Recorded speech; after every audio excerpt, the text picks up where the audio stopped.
අපි දන්නවා අපේ රිමාන්ඩ් ගත වෙන දරුවෝ තරුණ තරුණියෝ මොකක් හරි අත්කරද්දක් මොකක් හරි අබ්බැහි වෙච්ච පුරුද්දක් නිසා ඒගොල්ලෝ රිමාන්ඩ් බාරයට යනවා.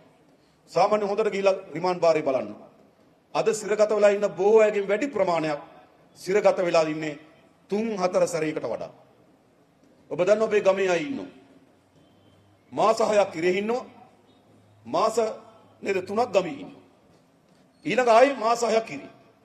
නේද? ගමේ ටික කාලයක් හිරේ ටික කාලයක්. එයි ඒගොල්ලෝ පුනරුත්ථාපනය කිරීම විධිමත් වැඩසටහනක් නෑ. අපි මේ සැරේ අයවැය ලේඛනයේ යෝජනා කරා.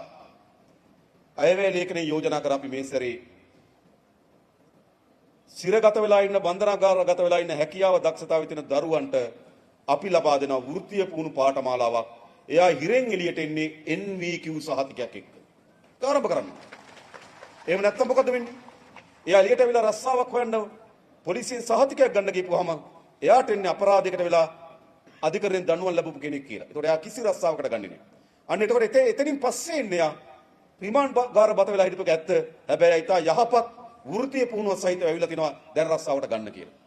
ඒ නිසා අද රිමාන්ඩ් වල විශ්වාස ලෙස පිරලා ඉන්නේ නැවත නැවත එන අය. ඒගොල්ලෝ අපි බලා ගන්න වැඩසටහනක්.